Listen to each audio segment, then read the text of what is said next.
Tell you what, Tim, I'm going to stop the recording and we'll start again, okay? We're not hearing it, or just? Well, we're not switching to the Sounds Reasonable screen.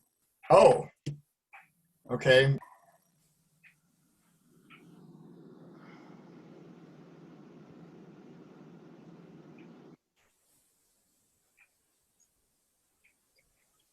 Yep, now I don't hear you at all or anything. Sorry, I was waiting for a cue. Sorry, my bad. Sorry, my bad. Well, You guys. hopefully I can get in there and edit this thing this time. Yeah, I'll have to figure that out. You should be able to, yeah. Okay. So Okay. Go ahead and whenever you're ready. All right.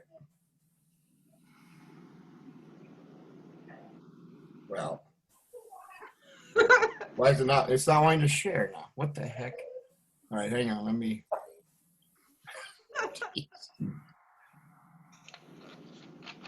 I'll learn how to edit this time. Are you seeing it now? Okay, got it. Oh, now I don't hear the sound though. That's because I forgot to. Jesus, forgot to click.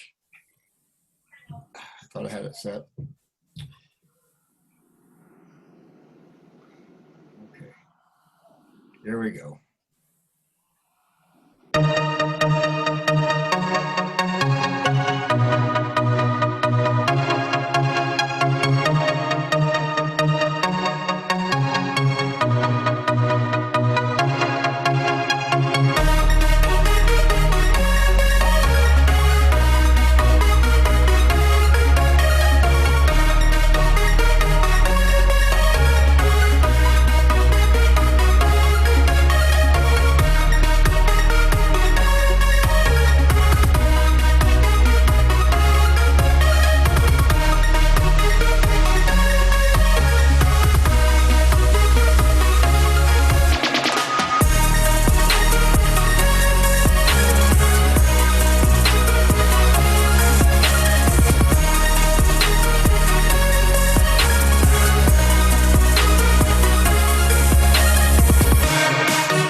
Welcome to another episode of Sounds Reasonable. I am your host, Dr. Brad, and I am joined in the production of our weekly show by Tim and Tracy.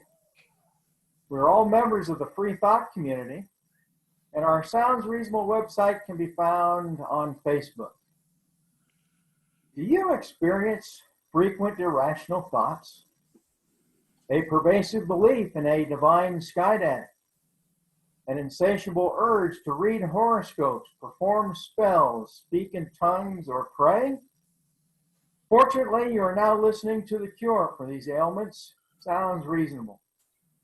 This show is dedicated to bringing you, the listener, the latest news in free thought, science, logic and reason, and politics and religion. And of course, we encourage you to share your thoughts with us after each episode by posting comments and asking questions on our Facebook page. What is free thought? What does it mean to be a free thinker? The dictionary definition is a person who forms opinions about religion based on reason, independent of tradition, authority, or established belief. Here's Christopher Hitchens' working definition. Our belief is not a belief. Our principles are not a faith. We do not rely solely upon science and reason because these are necessary rather than sufficient factors, but we distrust anything that contradicts science or outrages reason. We may differ on many things, but what we respect is free inquiry, open-mindedness, and the pursuit of ideas for their own sake. We'll now move on to our science news segment, and remember that the scientific mind is one that allows its perceptions of reality to be constrained by good evidence and good argument. Now, a significant portion of our population fears genetically modified organisms, or GMOs. However, many scientific organizations and industry groups agree that the fear-mongering that runs through the discussions of GMO foods, to name one example, is more emotional than factual. Indeed, the science is quite clear. Crop improvement by the modern molecular techniques of biotechnology is safe. The American Association for the Advancement of Science, or AAAS, said in a 2012 statement. The World Health Organization, the American Medical Association, the U.S. National Academy of Sciences, the British Royal Society, and every other respected organization that has examined the evidence has come to the same conclusion. Consuming foods containing ingredients derived from GM, that is genetically modified crops, is no riskier than consuming the same foods containing ingredients from crop plants modified by conventional plant improvement techniques. Now, genetically modified organisms, or GMOs, are living organisms whose genetic material has been artificially manipulated in a laboratory through genetic engineering. This creates combinations of plant, animal, bacteria, and virus genes that do not occur in nature or through traditional crossbreeding methods.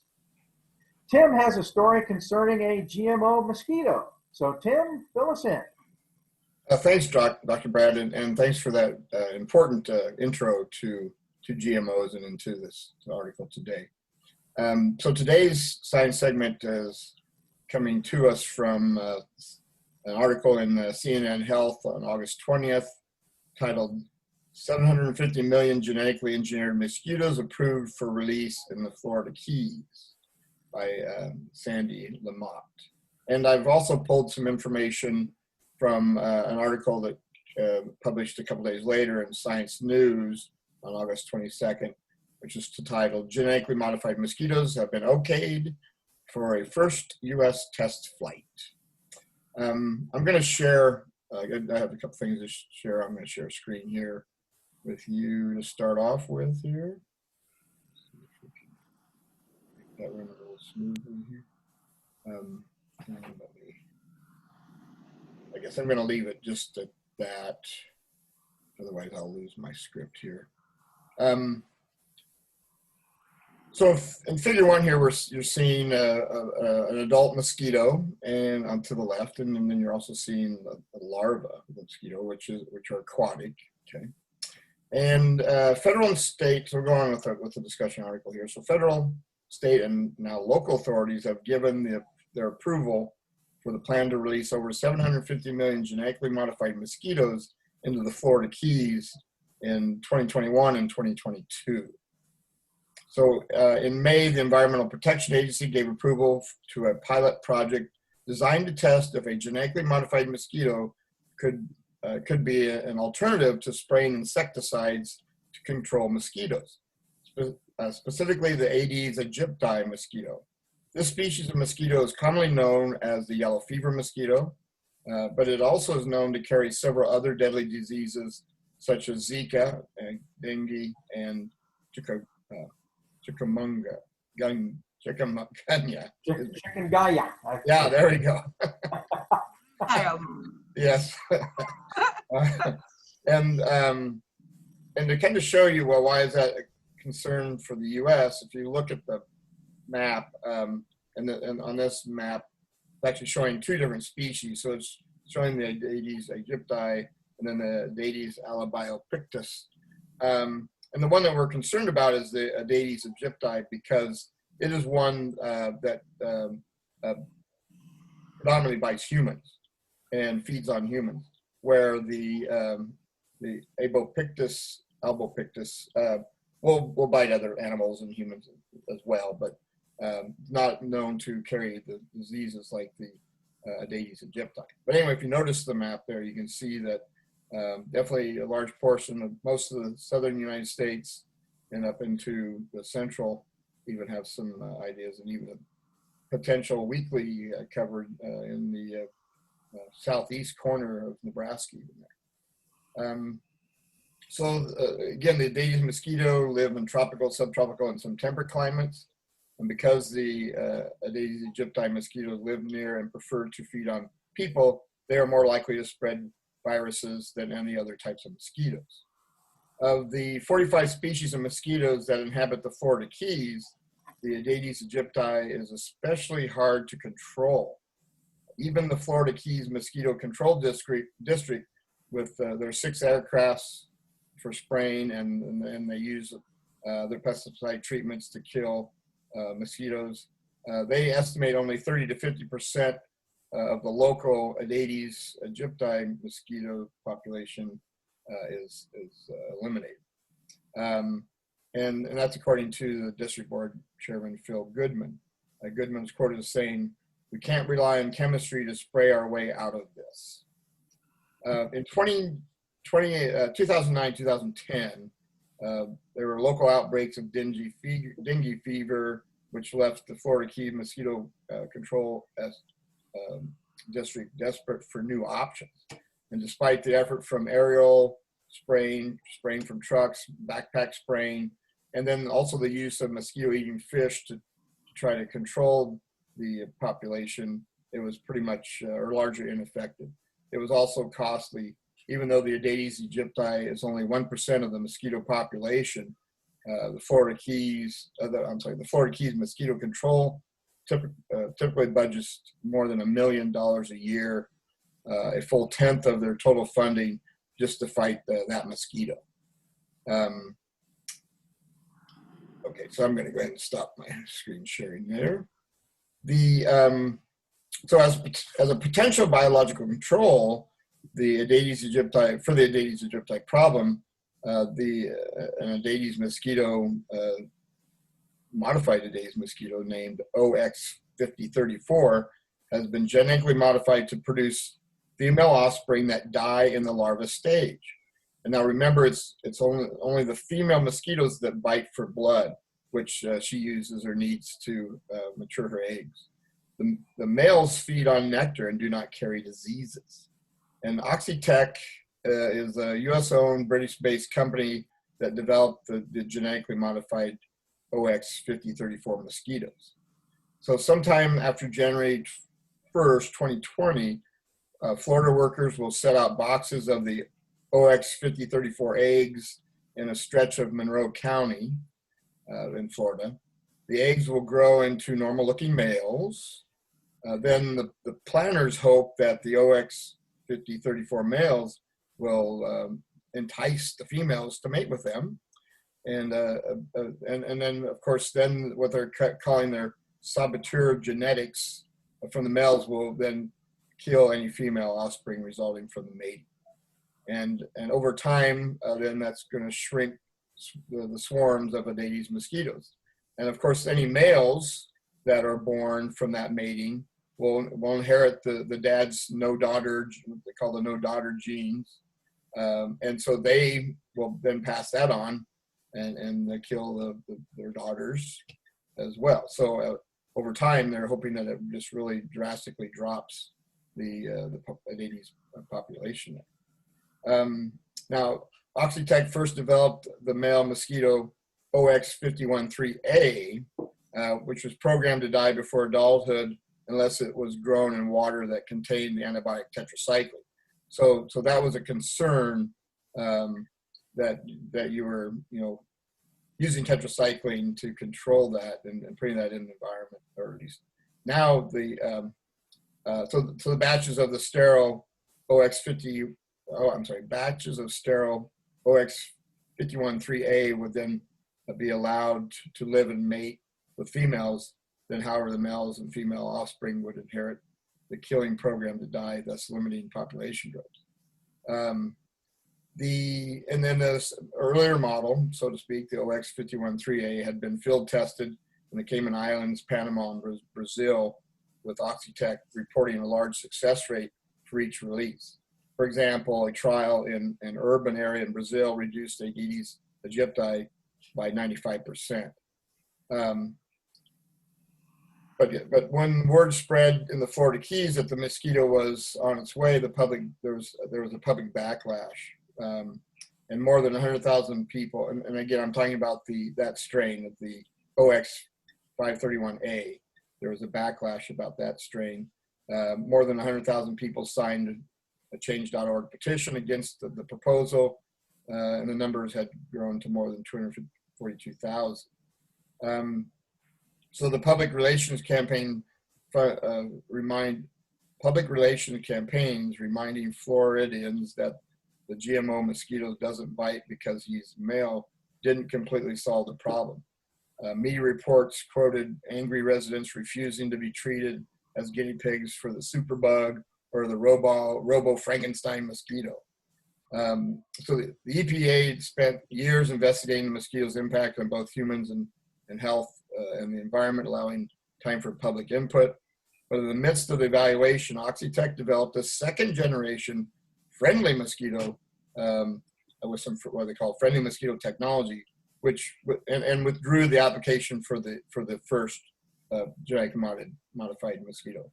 So the new male mosquito, which now has approval, is the OX5034. And again, it's programmed to kill only female mosquitoes with males surviving for multiple generations and passing along the modified genes to subsequent males. And the Oxitec notified the state officials. The EPA permitted Oxitec to notify state officials 72 hours before releasing mosquitoes and conduct ongoing tests for at least 10 weeks to ensure none of the females reach adulthood. So again, this is a little better mosquito because of the fact that, again, they'll pass it on to the males, and then they don't have to use, the only use they have for the tetracycline is to keep the females from dying so that they can keep them in stock in the lab, so to speak, so to raise these. But again, so many local residents and a coalition of environmental advocacy groups have raised their objections to the project. Environmental groups worry that the spread of genetically modified male genes into the wild population could potentially harm, threaten, or endanger species of birds, insects, and mammals that feed on the mosquitoes, again, unrightly. So, quote, the release of genetically engineered mosquitoes will needlessly put Floridians, the environment, and endangered species at risk in the midst of a pandemic, said Dana Pearls, Food and Technology Program Manager at Friends of the Earth. Quote, with all the urgent crises facing our nation, the state of Florida, the COVID-19 pandemic, racial injustice, climate change, the administration has used tax dollars and government resources for a Jurassic Park. Again, yeah. I'm watching too many movies. According to the public health entomologist, Kevin Gorman from Oxitec, one common specific concern involved, again, the antibiotics.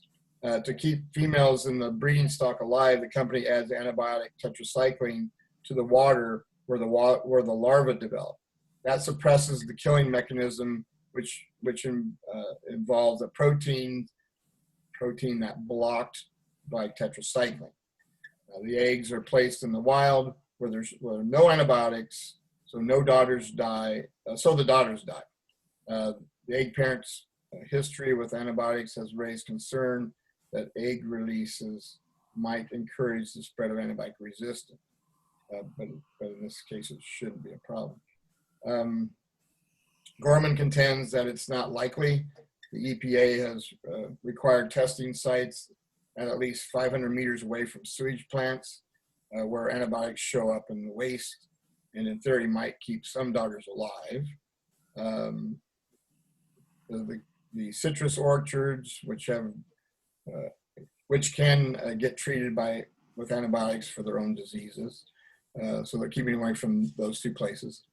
Also, the latest version of these mosquitoes is shipped from the United Kingdom as a, quote, clean male eggs. The moms lay the eggs as adults living in the air instead of in a tetracycline tinged soup. So they've even, have modified it even more. I mean, come up with even a better way to raise those eggs or collect those eggs. So some of the more general objections to the project may have more to do with suspicions of government and for nonprofit businesses than with mosquito biology. Some unease. Some unease.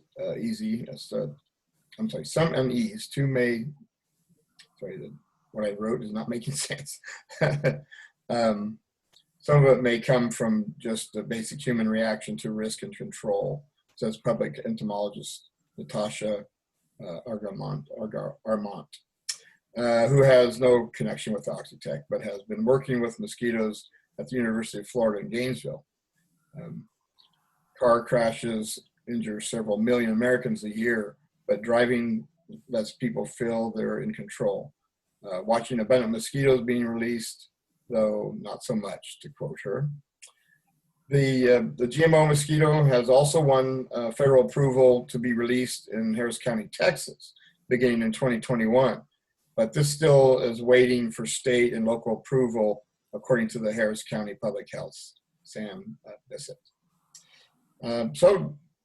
Brad and Tracy, what do you think about these GMO mosquitoes? Well, I think that the citizens probably just wanted kind of a heads up, that they wanted to give some sort of input before this happened. I think that was they thought the government was being a little sneaky. I think they just wanted some input, or wanted to be able to give some sort of input. And since they weren't given that opportunity, they thought the government was being a little sneaky about it, and that sort of raised some eyebrows. Well, I know there was at one of the article talked about one of the local meetings where they're going to give the final approval. They obviously did give time, and there was quite an opposition. But again, the opposition is based on untruths. Their fears of things that have never come to pass. I mean, and Dr. Yeah, well, they didn't understand it, and it sounds like no one really explained it to them. Where they could, in words that they could understand, in layman's terms. They probably maybe explained it, in such a way that maybe a scientist would get it, but maybe something that they didn't quite understand, and it scared them. Yeah, there's always been that fear that's been perpetuated. And Dr. Brad, you remember those fears with the BT corn, right? Absolutely. And that has never come to fruition. There's never been any problems there. But it all comes back to kind of how I opened or led into your story. Mm-hmm. There's nothing to fear from consumption of these products, because everything that is in the product is natural. I mean, DNA, of course, is in every organism. I've often wondered, maybe a way to start a public meeting about GMOs would be to take your onion and do the whole DNA extraction thing, and say, look, this is what you eat every time you eat fruits, vegetables, meat. Okay, DNA. Right. And there is nothing different about the DNA that is here versus the DNA that would be in a GMO. And if you could show that so that DNA, here's what happens when it goes into your stomach, goes into the intestinal tract, and when here's what those enzymes do to that DNA. Right. Grade it down. I learned about GMOs from Kim at camp, and the first thing she did was pass out popcorn and M&Ms, and everyone started eating them. And then she said, she talked about GMOs, starting with that, and that's how I learned about GMOs. And now, if I see a product that says no GMOs, I don't buy that. I don't buy that product. And really, if you, Dr. Brad knows this, but if you go back to the essence of the genetically modification of organisms, it's happened for thousands of years. Selective breeding. It's selective breeding. It's genetically modifying organisms. Sure. So, Selecting for So, trade. Well, that's a dumb thing to put on their product, so I don't buy it. yeah. So to me, labeling a product as non-GMO or GMO wouldn't influence whether I bought the product or not. It's just a matter of what is going to be better. Yeah. So I can't imagine, however, a GMO not being better. That's because that's the ultimate goal, is to make the product better. Scientists aren't Clark W. Griswold. Spend 15 years making more improved and better food additives. I think, why are they saying non-GMOs? If it doesn't matter, why are they saying that? And I'm just thinking they're PR. It's a PR ploy because they know exactly. that there are people that are going to see that label and are going to buy that because it says no GMO. I don't appreciate that. It's a tactic. Yeah, it is a tactic, and of course, it's based on the general public's ignorance of what a GMO really is, and how it's created. What's the difference between it and the original, the so-called natural product, of which there are very few now. Anyway. Right. Yeah, Go ahead, Tracy. And back to the mosquitoes, I think people are afraid of what they don't understand, kind of like with the food stuff. Yeah, so I mean, the argument of wildlife eating the male mosquitoes is the same argument of humans eating genetically modified corn or tomatoes. Again, there is going to be nothing in that male mosquito that would in any way harm bird or bat or what have you from its consumption. Yeah. Oh, sorry, Tracy. Oh, I'm just picturing the cartoon in the local newspaper there, like a giant mosquito. I mean, I could see. Mutated mosquitoes. I can imagine that. Sucking the blood right out of you. And I was. Attack of the killer mosquito. I forgot what I was going to comment. Mosquitozilla. Yeah. Yeah. Yes. Now I remember the and we don't have to worry about any problems with the loss of that population because there's 44 other species of mosquitoes in the Florida Keys. Because so you can't say, well, you're upsetting the food chain by killing all these mosquitoes. Well, no, you won't be. Yeah, What's your favorite mosquito? The one that bites somebody else. I love the males. What's your preference? Pan mosquitoes. All right, Tim. Thanks so much for that story, and we'll be right back with more Sounds Reasonable.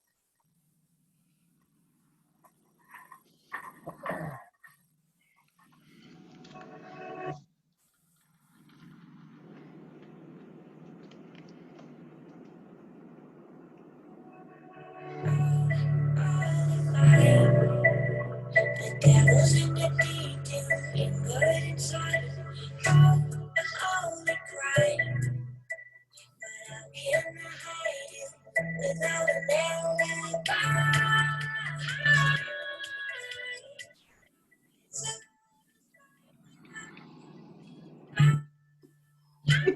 You're fading in and out, Tim. And we're not on the Sounds Reasonable screen either. Not hearing me? No, it's not coming through your computer. It doesn't sound like.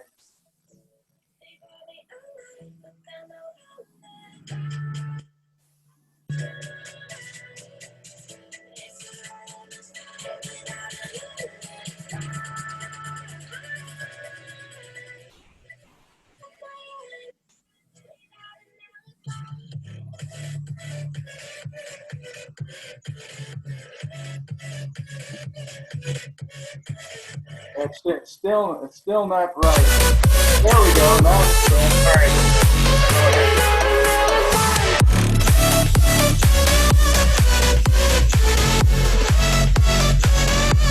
It's over. I don't know why. I don't even have a problem. Sorry.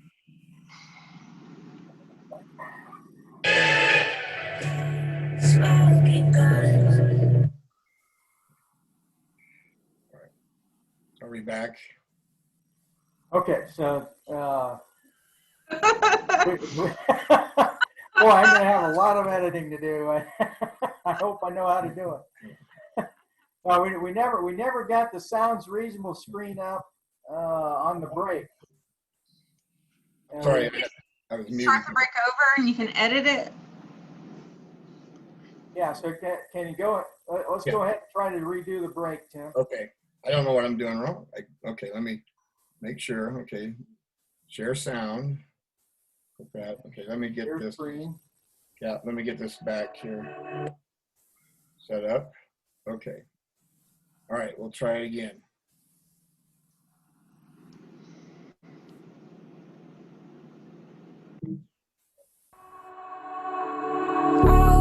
All alive.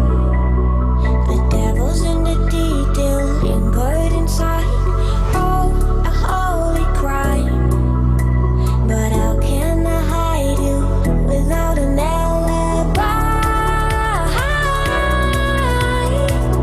It's a reckless fight without an alibi. Took my innocence. I can't wait no longer. I'm playing with the monsters. Everything that brought me alive. But we're all like monsters, playing with the monsters. They brought me alive, but got no alibi. It's a reckless fight without an alibi. Took my innocence without an alibi.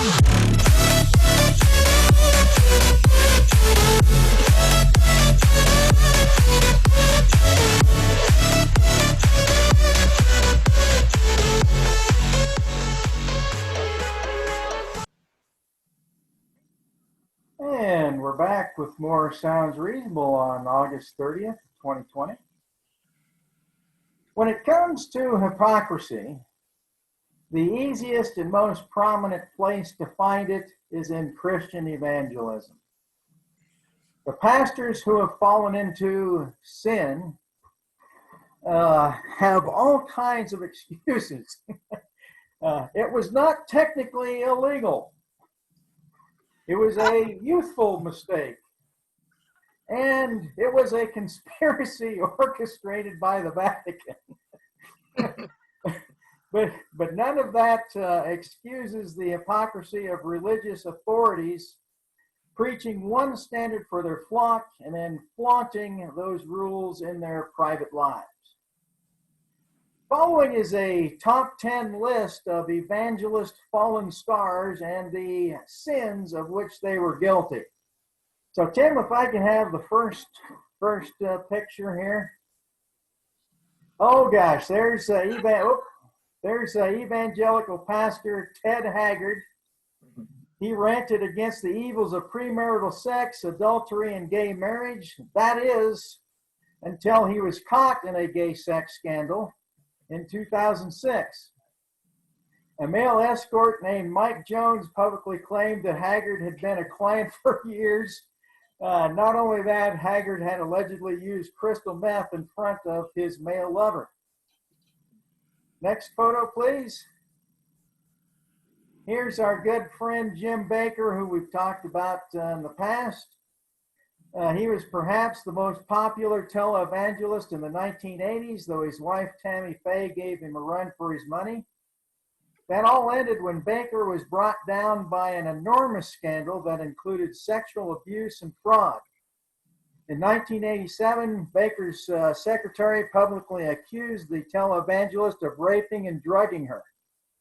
After Bakker resigned from his ministry, He was charged with accounting fraud and sentenced to 45 years in prison.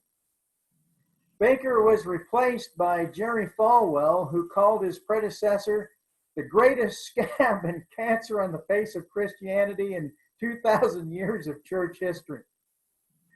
Next photo, please, Tim. Bill Gothard is famous for his homeschooling ministry known as the Gothard Institute of Basic Life Principles. He promoted extreme submission of women and ordered them to dress modestly. Gothard was also close with the Duger family and a number of Republican politicians. In 2014, more than 30 women accused Gothard of molestation and assault, including underage girls. The allegations included sexual harassment, inappropriate touching, molestation, and rape.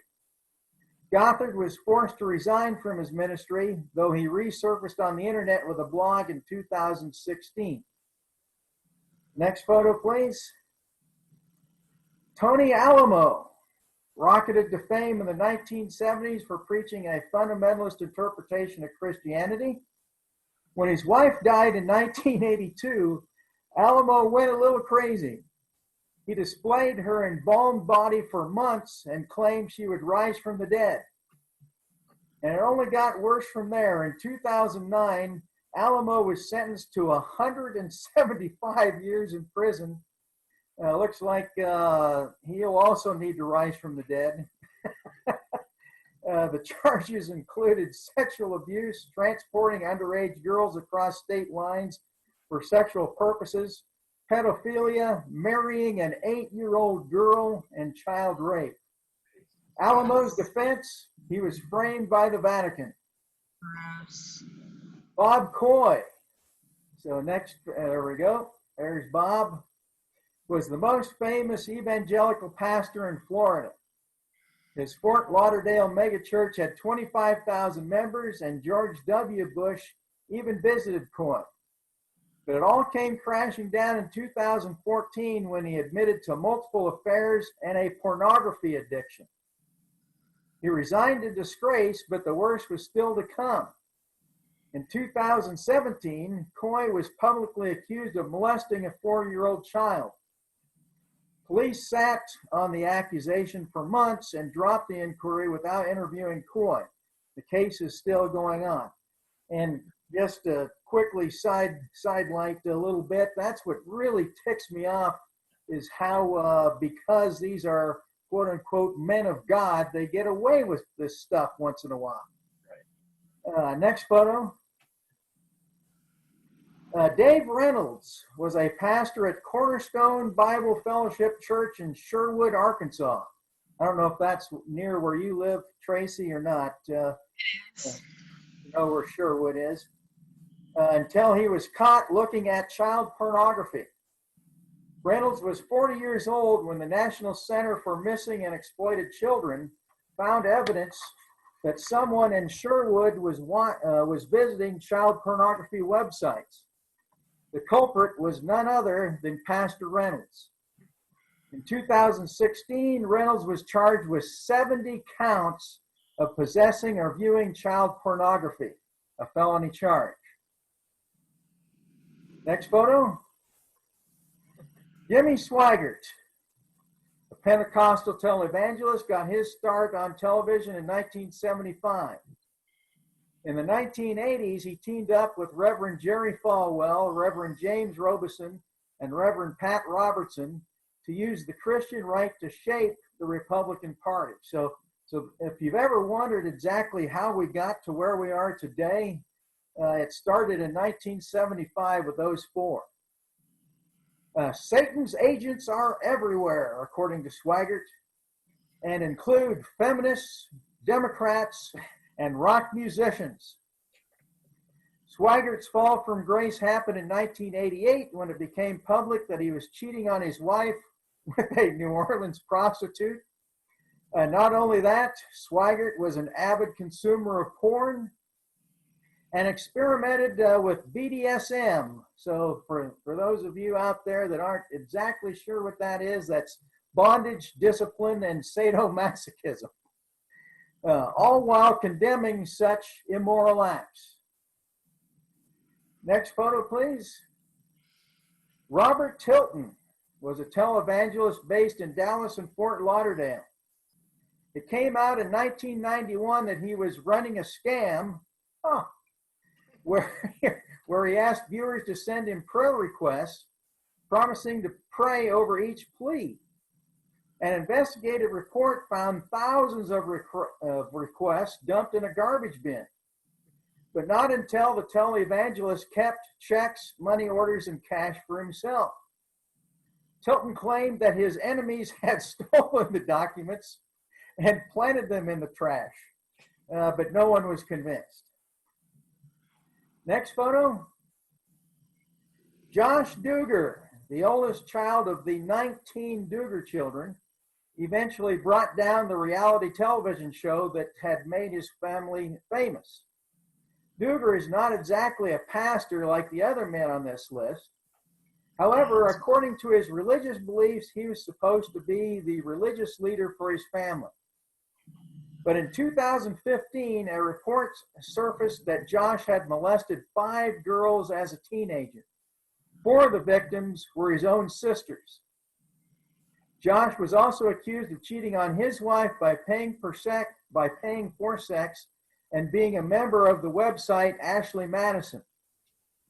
Josh's family checked him into a Christian rehab facility after the Learning Channel canceled their show. 2 of Josh's 5 children are girls. And next photo. And rounding out our top 10 is Irish priest Rory Coyle. Found himself in hot water in 2016 after he posted pictures of himself on Grindr, a gay dating website. Coyle also posted his cell phone number and described himself as a lecturer rather than a member of the clergy. Although Coyle did not break any laws, Coyle's actions went against the Catholic Church's stance on homosexuality and violated his vows of celibacy. However, believe it or not, the subject of our story today is not any of these fine gentlemen. Our beacon of morality, honesty, and piety that we will be discussing today is Jerry Falwell Jr. So if I can have the last photo, Tim. There he is. The article I'm going to relay is from Forbes magazine and is entitled, Former Pool Boy Describes Years-Long Sexual Relationship with Jerry Falwell Jr. and Wife. And it was authored by Jemima McAvoy. A former pool attendant turned business partner of Jerry Falwell Jr. claims he engaged in a 7 years long sexual relationship with the recently departed Liberty University president and his wife, stoking renewed controversy surrounding the leading Christian conservative figurehead and President Trump ally. In a Reuters report published Monday, Giancarlo Granda, who says he met the Falwells at age 20 while working as a pool attendant in a Miami Beach hotel, detailed a 7 years long relationship with the couple that involved him having sex with Becky Falwell while Jerry Falwell Jr. watched. Becky and I developed an intimate relationship, and Jerry enjoyed watching from the corner of the room. Granda, now 29 years old, told Reuters, describing sexual encounters in hotels in Miami and New York and the couple's Virginia home multiple times per year.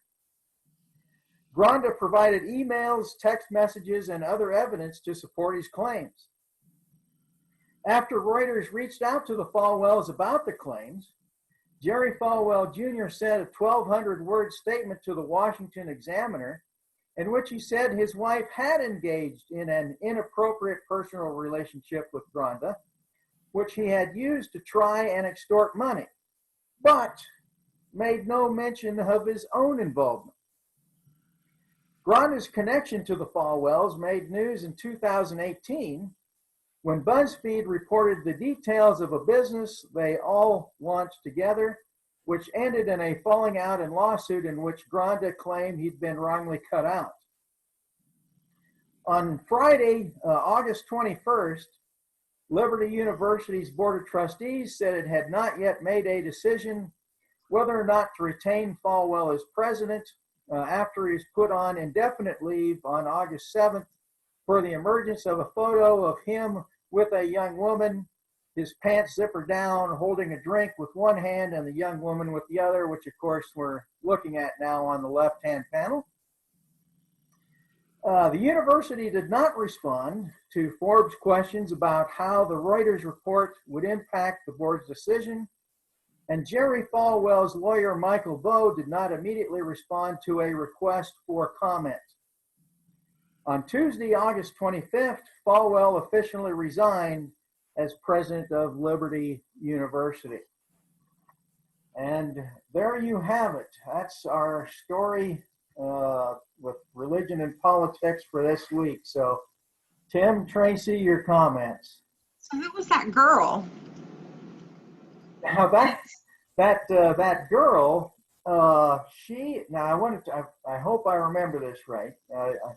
That girl is the wife of, so she's also married, is the wife of one of Falwell's wife's assistants. Okay. So that picture, of course, was taken on a luxury yacht. I keep wondering how these people get excused for ignoring the passage that it's easier for a rich man. Let's see, how does that go? Oh, it's more difficult for a rich man to get into heaven than it is for a camel to pass through the eye of a needle, if I recall that passage correctly. So absolutely amazing, that these charlatans just get away with this over and over and over again. Yeah. It's bad enough like I've mentioned before, is that these evangelists with the mega churches and all, I just feel they prey upon people for their money, and you have these elderly people that buy in and are given their savings, giving money that they can't afford to give to these places, and then they just flaunt the riches that they reap from these people, and then the hypocrisy we see with these types of things that these evangelical pastors have done. So these movements, of course, survive on forgiveness and redemption. Mm-hmm. Well, we're all sinners, so we shouldn't be surprised, right? Yep. Except I'm not. Don't include me in that, Tracy. What better way to understand a sinner is than to sin along with him? Something kind of interesting to me happened to me some years ago. I had been laid off from work, so I decided that I had legs and a lawnmower. So I was mowing yards around the neighborhood, and I was just walking around with my lawnmower, and I had, developed some clients and whatnot. And one day I was walking, it's Arkansas heat. It was probably 110 degrees outside. And I'm walking along. I'm about a half a mile from the house, and a guy stopped, and it was my new neighbor who lived right across the street from me. And he said, "Oh, well, he said, well, I'll give you a ride home or something." And he just got out and he put my lawnmower in the back of the truck, and he said, "Are you married?" And I said, "Yeah." And he said, "Oh, well, I can't take you home, but I can take your lawnmower home if you want to run behind the truck." And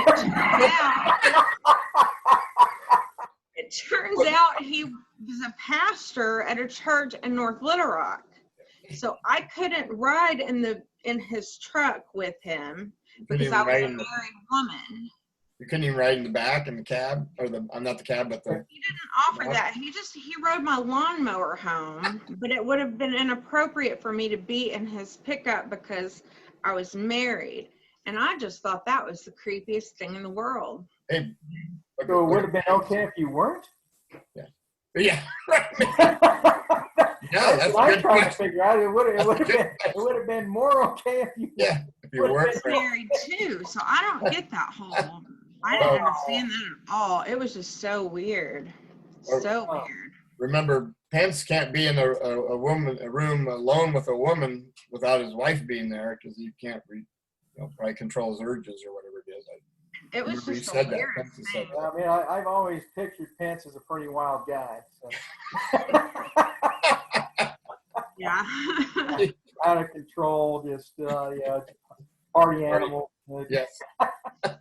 It's weird how religion played some part in me having to walk home. You can run behind the pickup. Yeah, I could jog behind the truck while he So carries did you my let him? So did lawnmower. you let him take your lawnmower home?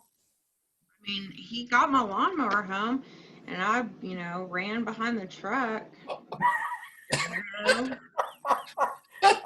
I would have called him in and say, some guy just stole my lawnmower. I'm chasing him. Oh no.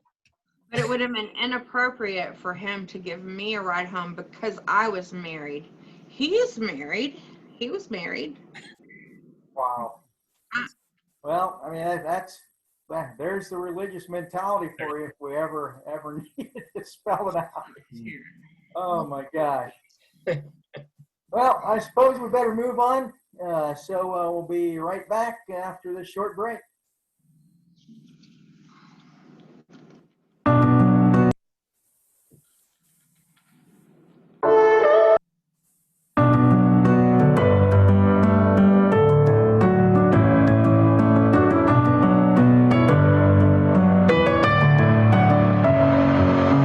Messing with my head again. You had your heart set on me, but these feels, they come and go, and they come so easily.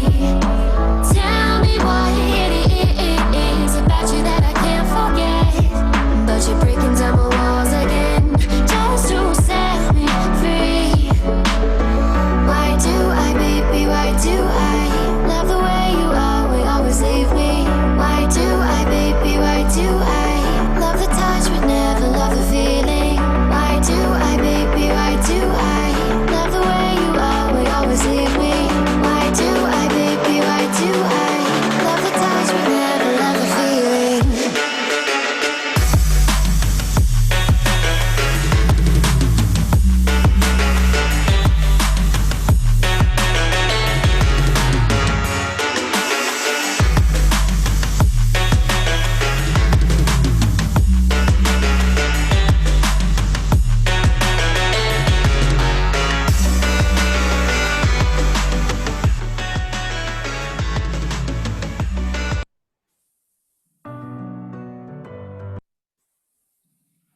And we're back with more Sounds Reasonable. The far-right conspiracy called QAnon has gained a fair amount of traction over the past few years. President Trump has recently endorsed this movement because, quote unquote, they like me. That's a great reason to endorse a particular group. And we now have a congressional candidate from Georgia who is almost certain to be elected that is a QAnon promoter. Tracy presented part 1 of 4 of SR's expose on QAnon last week. So Tracy, please continue this fascinating and frightening story. All right, let me queue up my information here.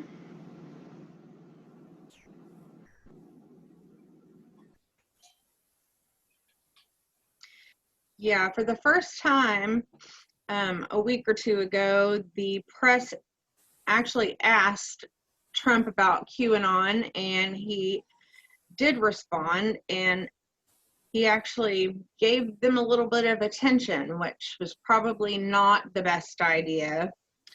This article I found on businessinsider.com, but it kind of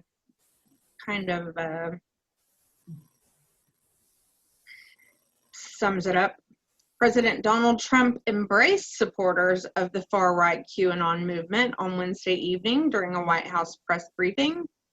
Trump said that he didn't know much about the movement, but that followers of the conspiracy liked me very much, which I appreciate. These are people who don't like seeing what's going on in places like Portland and places like Chicago and New York and other cities and states, he went on. These are people who love our country. A reporter then told Trump the group claimed he was secretly saving the world from the satanic cult of pedophiles and cannibals. The reporter asked, "Does this sound like something you are behind?" Trump said, "I haven't heard that, but is that supposed to be a bad thing or a good thing?" Trump replied. "I mean, you know, if I can help save the world from problems, I'm willing to do it.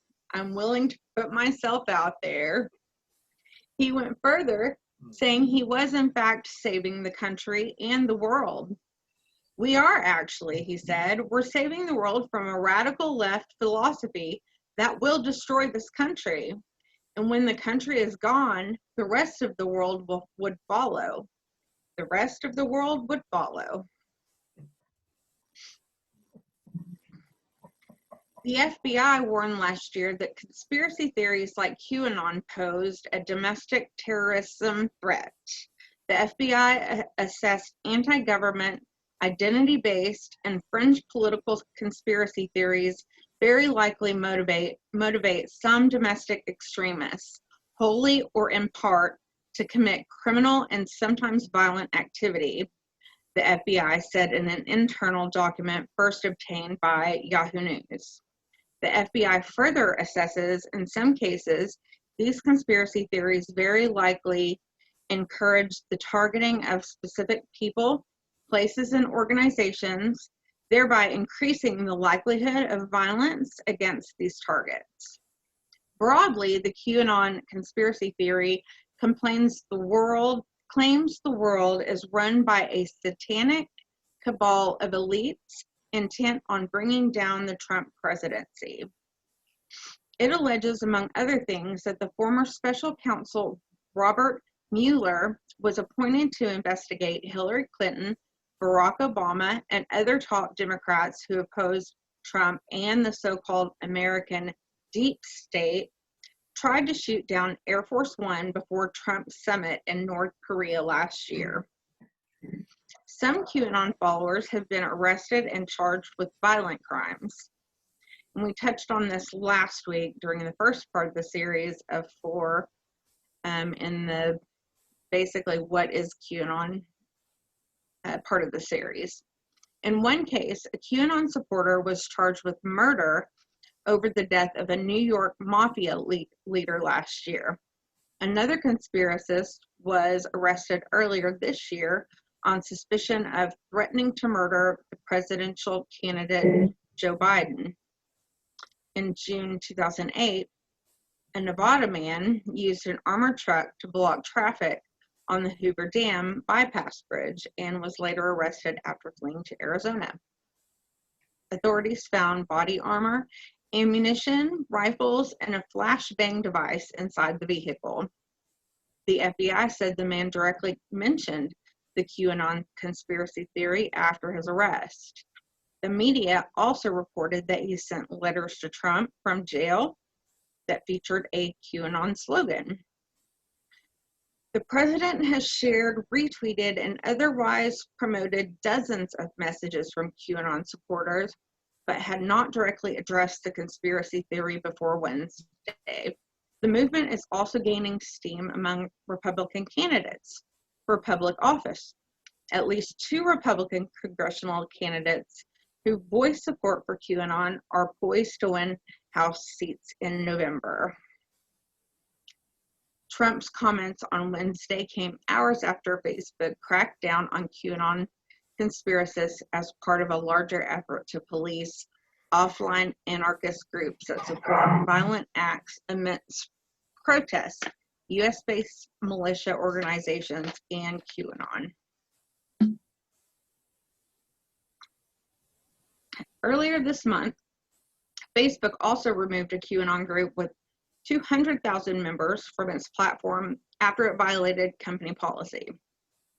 The social media giant recently ran an internal audit that showed the conspiracy theory might have reached millions of users through thousands of groups on the platform. Other platforms have also taken steps to address the far-right group's influence. Twitter in July announced that it was cracking down on so-called QAnon activity. I thought this story was important to talk about because basically Trump is this group's messiah. And finally, Trump has actually answered a question during one of his briefings directly related to QAnon, and this group has the potential to be dangerous, actually has had members do dangerous things. You know, one guy was charged with murder. They're being called a terrorist group by the FBI. The 2020 election is just a couple months away. And I mean, I saw a QAnon member be interviewed on TV, and he was even saying that some of them believe that Trump's tweets, when he misspells things in his tweets, it is some sort of code that to them that means I'm an idiot. Clear signal. Yeah, it's some sort of code that actually means something. It's some sort of code to QAnon members that means, it's telling them something special. I mean, all of this is really out there, but it's scary, kind of, how crazy they're being. Absolutely, it's scary. I mean, we make fun. We have a lot of fun, taking a look at this craziness. But the scary part, of course, is just how widespread it is. I mean, I think you said this last week, but it's estimated that at least 1% of the U.S. population buys into this, right? About 3 million people. Yeah, a lot of them. Yeah, and they have, they all subscribe to the same sort of slogans or law or whatever, like where we go one, we go all. They all believe, they definitely all believe in their, what is it called? Not motto, but creed. Yeah, creed or their constitution. Something like that. Something like that. Anyway, It's where we go one, we go all, and I don't know. It's just But I mean, I don't know, it's creeping me out. Just like digging into it. I can't Trump help is actually saying, "Oh well, they like me a lot, so can't be too bad." Yeah, it is me against the world. I am gonna save the world just like they think I am. I can't help but draw parallels between this group and basically any of your standard religions, because these members just simply accept what is being stated without one shred of evidence. It was like when I asked you last week, has anyone identified a single person that we would classify as a cannibalistic pedophile? And it doesn't matter to these folks that exactly. It doesn't matter to them. Yeah, it doesn't matter that nothing they've predicted hasn't happened. Like this is going to happen this day, and then it doesn't happen. Well, it doesn't matter to them that it doesn't happen. They just continue on with the next thing. It's definitely would be elevated to a cult type. So it's gone to the extreme, or it shows signs that it's gone to an extreme like that. Sure. Exactly right. And I have who better to be in charge of it than Trump? Because we've never seen a greater cult of personality than Trump. I have a perfect example of that, but I think we're running out of time. But next week I'll talk about it. 2 years ago, QAnon members believed that JFK Jr. actually was not dead, and that he was actually going to come back on 4th of July and eventually be Donald Trump's running mate for the 2020 election. I could go into all of that with you next week, but that's one of the things that they said was going to happen that didn't happen. But it's a pretty good one. Yeah, and something to look forward to. And the disheartening thing is the fact that it's just okay to just out and out blatant lie, and it doesn't get called, it doesn't get challenged. The news media and those, a lot of those just don't challenge. You'll have isolated groups or isolated pundits that will challenge, do the fact check, but it's not common that you challenge them on anyone on these things that aren't true, and so that just gets perpetuated, and you have people that buy into it, and no one's It's almost like it's so ridiculous that people aren't taking them seriously, and that's also dangerous because they're so serious about it. I don't know, but us not taking them super serious about it is probably not the thing to do. We need to watch out for these people. Yeah, I'll take the last word here, and then we'll have to move on. But the reverse logic that is often applied to it will be, well, you can't prove that it isn't true. Right.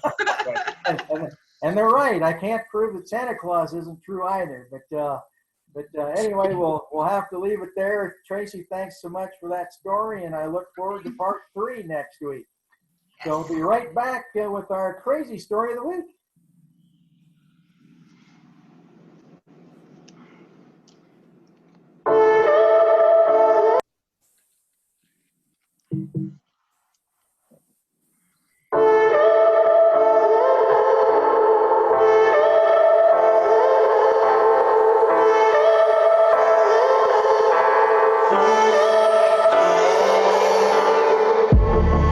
I'm feeling so hollow. Don't you know? Don't you know? I'm living in shadow. Don't you know? Don't you know? I fell for fool's gold. I fell for fool's gold. What did I know? What did I know? I fell for fool's gold. I fell for fool's gold. What did I know? What did I know? And you were fool's gold. Yes, I did. Yes,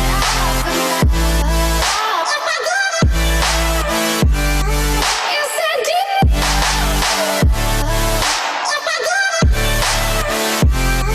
Yes, I did.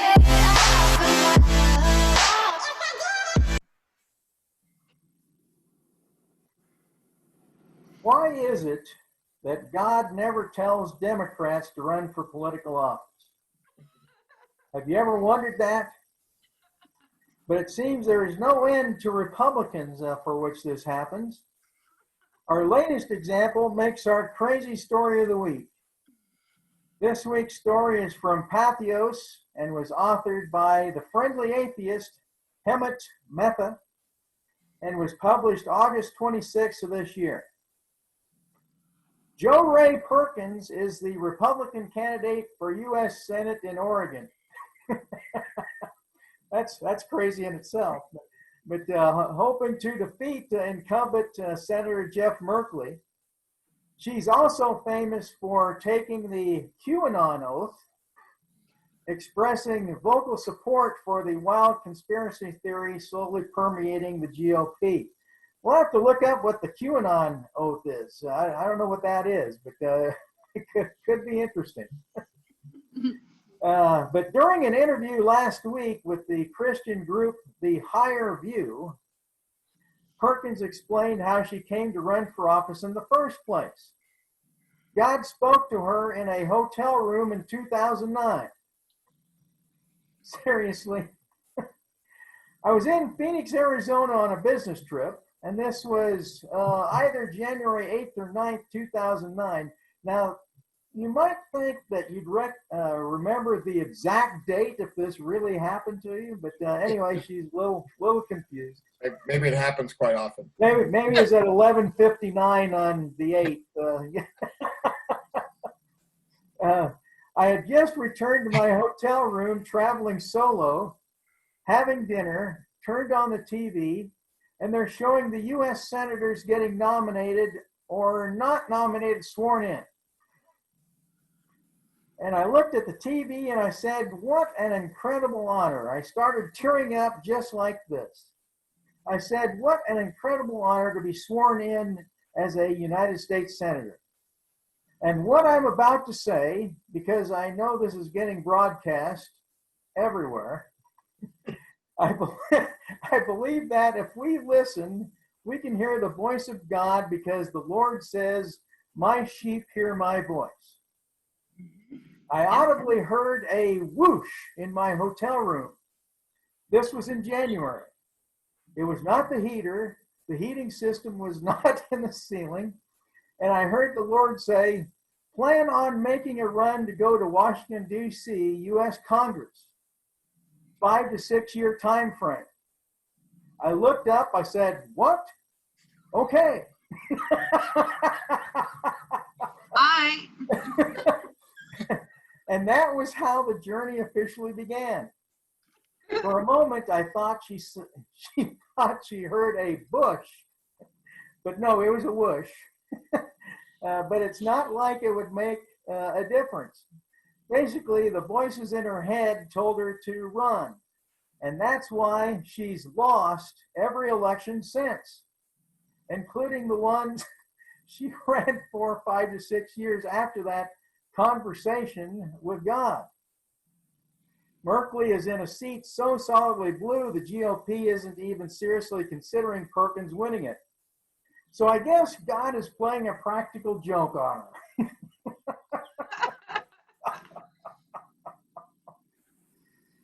Oh, wow. God didn't tell her she would win, just told her to run, all right? True, that is true. I guess He meant run, like. Run to Washington. yeah, that's probably straight up a little the bit. problem. 'Cause 5 or 6 years to run there. I mean, Oh. God is often not very clear on his directions. Just read the Bible. Oh. Well, at least she admitted that she was hearing voices in her head. True. Yeah. And it wasn't Maybe it's some peyote down there. wasn't the heating system. Yeah. It wasn't a bush. Yeah, George, it wasn't a bush. George Herbert. Oh my gosh. Yeah. So anyway, that's our crazy story of the week. So there you have it. Yeah, another GOP candidate claiming that God told them to run. But that is interesting, isn't it? We never seem to have a Democrat that gets told to run by God. So Yeah, I was a young reporter the first time I heard that, and I didn't know that was a thing at the time. I was probably 19 in college, and I was freelance writing for the daily paper in Conway, and I got sent to a kind of a debate. It was I can't remember what office it was, but it was some, of course, government office, and there was a Democrat there and a Republican, and we were at an all African American church, and they were both there. And the Republican guy said that God told him he to run for, I think it was mayor, actually told him to run for mayor. And I was like, whoa, what? Should that be my lead? Because that's kind of important, right? And I just thought that was the craziest thing for him to say And you at mentioned a it. church even. Like, how could he say that? That's not true. Can't be. And then apparently that is the thing that a lot of Republicans say, that God told them to do that. Yep. And you know why? Because that's the crowd he's with, and Trump's the classic one for reading whatever crowd he's with and saying those things that he knows is going to get that crowd fired up and with him. He's the Well, and then the guy lost, so I was like, well, joke's on you. I guess the counter would be, well, why don't we see the Democrats? And of course, they would say, hearing God tell them to run would be. Maybe that's how, when I became an atheist, because God told him to run, and then he didn't run, he didn't win. So maybe that was like the first seed, like, ha ha. Yeah. Well, of course, the Republicans, they're going to say that the devil's telling the Democrats to run. So they don't talk about that. Maybe. That's why they don't want to let people know that the devil's telling them, the Democrats, to run. But they're winning, so I guess. Yeah. Side. Exactly.